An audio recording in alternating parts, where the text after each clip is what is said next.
So for those who are still having little challenge with using HealthServes software, we're going to give a quick recap of what you need to know for you to use this software in your computer and in your mobile device.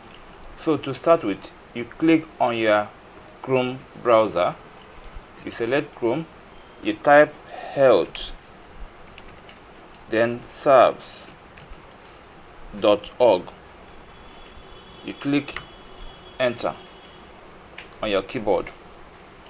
So when you do that, you'll be on HealthServes cloud application. So, and if you want to log into your account, remember you have two type of accounts if you are the owner of the pharmacy or the institution in question.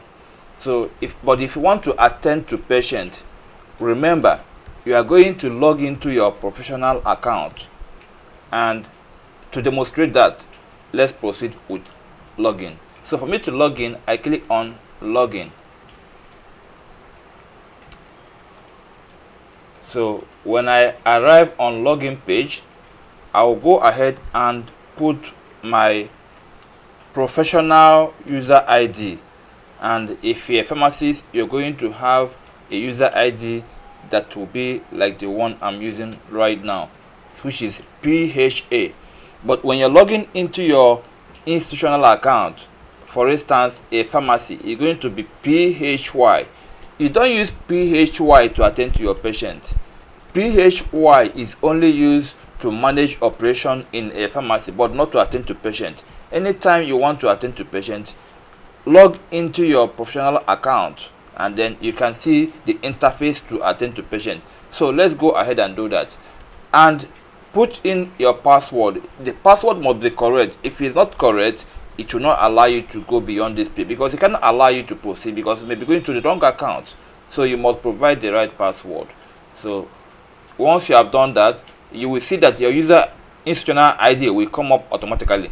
You don't need to do anything about this. Just make sure you put the right user ID as a professional and then put your password. Then you click on login and you'll be in your folder.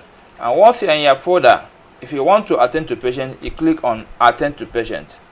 But if you have a patient who does not have a folder yet, before you click on attend to patient, go and create a folder for that patient by clicking on add a patient. Then fill this form in this field and then click on add patient that you have here. Once you click on it, it's going to give you a user ID for that patient account. And then write that user ID somewhere because you may need it in future. Don't forget, I repeat, write the user ID of the patient in a register, bearing the patient's name and the user ID, and if possible the password assigned to that patient folder. But I recommend use the same password for all your patients, and let your staff know this, the same password for all your patients. Now once you have created the patient folder, then go ahead and click on attend to patient and select any of these options on the screen to attend to patient. But for a start, you can use attend to patient via patient ID. And what this simply means is that you put the patient ID generated by the system. So for instance, I can put the patient ID as PAT 01661 AAA. Now because I have entered this patient ID before in this within this institution by a staff before, it has removed the need for me to use a password. But if it's the first time login, it's going to ask you for a password. Go ahead and provide the password which you assign to that patient folder, which I was saying that you can use the same password for all the patient accounts you create in your pharmacy.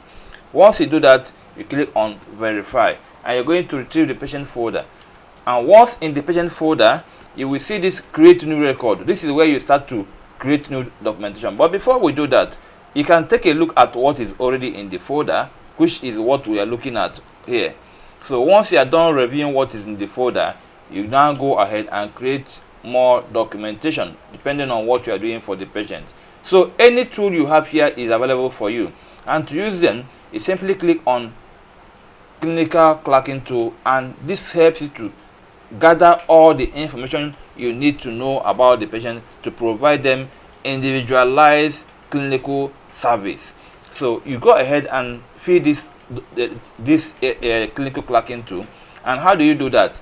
Simply touch your mouse on it and it will open the interface for you to document there.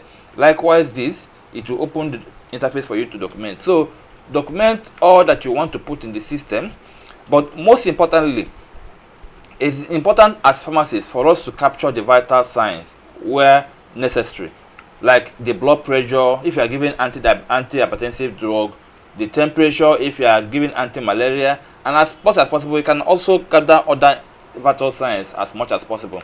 But another important thing you need to do as pharmacists, if you are a pharmacist using this tool, is to keep record of what is the diagnosis that is being managed. And to do that, simply click on add diagnosis and you click on this. When you click on this, it's going to open the window for you to select the diagnosis. Okay, so all I need to do is for me to type the diagnosis I want to make now.